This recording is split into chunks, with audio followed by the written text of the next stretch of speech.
Welcome back. Colorado is famous for our 300 days of sunshine. It's wonderful for playing outside, not so great for the health and safety of our skin. Joining me today to talk about this, we have Dr. Matthew Spraker, a radiation oncologist from AdventHealth Porter. Thanks for coming in today. I feel like you must have this conversation all the time in Colorado. I do. Thank you very much for having me. Yes, of course. And so let's talk about the Colorado-specific conversation of our location up high with altitude does make a difference with our skin risk, right? That's Because we're absolutely closer right. to the sun. Yeah, that's absolutely right. So one of the major functions of the atmosphere is to actually block UV radiation from the sun. And that's one of the biggest risk factors for skin cancer.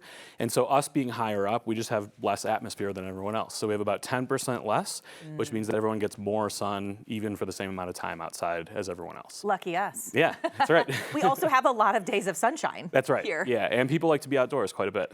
I feel like I've heard this anecdotally. Does it seem true to you too that just we have a higher skin cancer risk here? We see a lot more people have cases here. Like it just feels like Colorado has this kind of unique situation. Oh, at least in my experience, that's definitely true. I trained actually in Chicago, where we have a lot less of that, and we spend more time inside. I like being outside, but I see a lot more skin cancer here as well.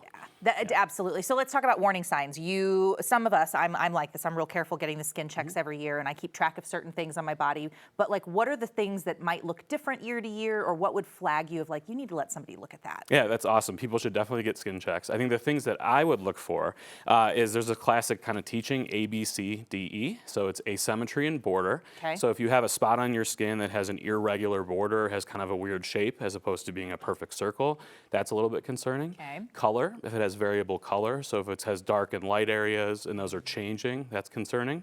Diameter, and then the last one is evolution. So diameter is like the size. It's growing. Yep, if it's growing. Okay. And then evolution if it's changing. So if people have freckles, for example, they should stay the same. They shouldn't really change over time. Spots that are growing or changing are ones that people should get checked out by a doctor as soon as possible. My dermatologist always says I appreciate the annual visits because even if there is change, we can track the change. Absolutely. Just because there's a change doesn't always spell trouble, but we can watch the change over time. Yep, yeah, that's exactly right. All right, obviously everybody knows sunscreen's our best bet, but sunscreen, when I think sunscreen, like I have a little one now, we're going to the pool, water and sunscreen versus what we actually do in Colorado more frequently, right? We're not a water state, but like hiking and biking, like what are the general rules? What level would you like to see the SPF at? What would you give advice on sunscreen? Yeah, so I think sunscreen in general, I like to see people using at least a 30 or 50 SPF. Okay. 30 is kind of the minimum.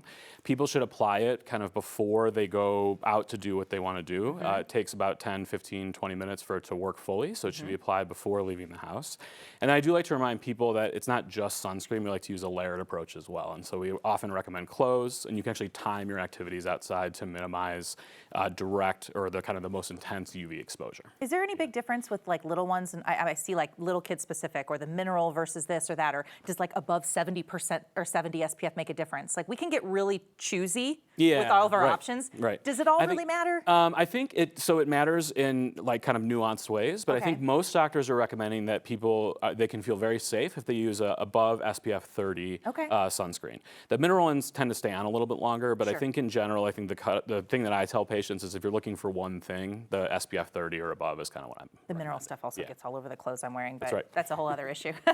Okay, so my last question is, let's say you do spot something concerning, doctor wants to work on treatment. What do we have available to us? I'm sure it probably differs based on where we are in the stages of the That's cancer, right. That's totally right. Yeah. Okay. And I think just to your point earlier, I think getting checked is important because people should remember that getting, if you have a skin cancer that's diagnosed very early or very small, it's very curable. So catching it early helps quite a bit. It's usually just a removal, right? Yeah, so actually removal. The other thing that I want to make sure people know about is that radiation therapy is a really good treatment for skin cancers of all stages. So it can treat really small ones as well and has a really good success rate, kind of about equivalent to surgery. If things get more advanced, we start to add more treatments. But the good news is, especially with all the different types of skin cancer, including melanoma, which has been a harder one to treat in the past, we have so many more treatments these days and people do quite well with it. So overall, it's an exciting space, and I think people have a lot of options for treatment. If you get it done, if you catch things early, it's an easy thing to do, and so people can be reassured that those skin screenings are going to be really helpful. That's got to be a good space to be as a doctor too. Like we have options, we have prevention tools. We like to hear that when it comes to cancer. Dr. Spraker, thanks for coming in today. Absolutely, thank you for having me. Yes, of course, good guidance, and everybody's going to be out. It's like that time of year where it's super hot and everybody's outside every day. So good advice. Thank you. We're going to take a break. We'll be right back.